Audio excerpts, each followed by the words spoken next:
সচিবালয়ে অফিস করছেন প্রধানমন্ত্রী তারেক রহমান। সেখানে আছেন সহকর্মী সাইফুল রিপন। সরাসরি যুক্ত হচ্ছে তার সাথে। সাইফুল, গতকাল তো প্রধানমন্ত্রী সৌদি রাষ্ট্রদূতের সঙ্গে সাক্ষাৎ সহ বেশ কিছু গুরুত্বপূর্ণ কার্যক্রম করেছিলেন। আজকে প্রধানমন্ত্রীর কর্মসূচি সম্পর্কে কি কি তথ্য আছে আপনার কাছে?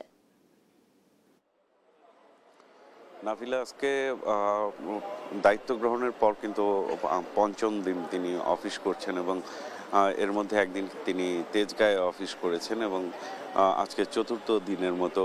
সচিবালয়ের যেই নিজের কার্যালয় রয়েছে, প্রধানমন্ত্রীর কার্যালয় রয়েছে, সেই কার্যালয়ে তিনি অফিস করছেন এবং সকাল 9:40 নাগাদ তিনি এই কার্যালয়ে প্রবেশ করেছেন এবং আজকে সকালের শুরুতেই তিনি সেনানিবাসের একটি র্যাঙ্ক পড়ানোর একটি আনুষ্ঠানিকতায়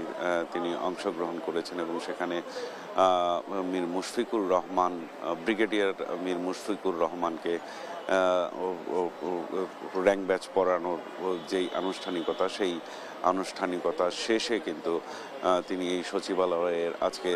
এই কার্যালয়ে প্রবেশ করেছেন এবং কার্যালয়ে এসেই জনপ্রশাসন উপদেষ্টা, জনপ্রশাসন প্রতিমন্ত্রী এবং মুখ্য সচিবের সাথে সাক্ষাৎ করেছেন এবং 10:47 নাগাদ চীনের যে রাষ্ট্রদূত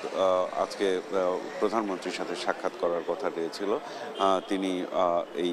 সচিবালয়ে প্রবেশ করেছেন 10:47 নাগাদ এবং কিছুক্ষণের মধ্যেই প্রধানমন্ত্রী তারেক রহমানের সাথে তিনি বৈঠক করবেন এবং চীনের সাথে বাংলাদেশের যে বিভিন্ন বাণিজ্যিক সম্পর্ক সহ যে বিভিন্ন পারস্পরিক সহযোগিতা সম্পর্কগুলো রয়েছে, সেই সম্পর্কগুলো নিয়ে আলোচনা হবে এবং আঞ্চলিক নিরাপত্তা সহ নানা ইস্যুতে চীনের সাথে আলোচনা হতে পারে এবং আমরা বিভিন্ন মাধ্যম থেকে জানতে পেরেছি যে এই সম্পর্কগুলো সামনের দিকে এগিয়ে নেয়ার জন্য বিস্তারিত আলাপ আলোচনা করবেন প্রধানমন্ত্রী তারেক রহমানের সাথে এবং এর পরপরই কিন্তু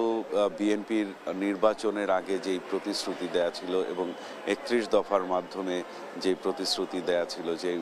কৃষি কার্ডের মাধ্যমে কৃষকদের যেই স্বাবলম্বী হওয়ার জন্য যে সহায়ক হিসেবে কৃষি কার্ড দেওয়ার যে ব্যবস্থা করা, সেই কৃষি কার্ডের পরিকল্পনা বাস্তবায়নের জন্য একটি বিশেষ সভা অনুষ্ঠিত হবে এবং তার সভাপতিত্বেই সেই সভাটি অনুষ্ঠিত হবে এবং সেই সভার মাধ্যমে যে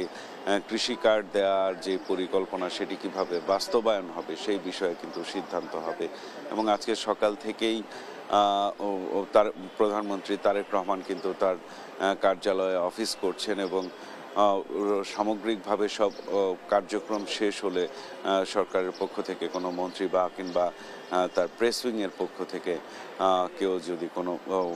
বার্তা দেন, সেই বার্তা আমরা পরবর্তীতে আপনার মাধ্যমে দর্শকদের জানিয়ে দেওয়ার চেষ্টা করব। নাভিলা।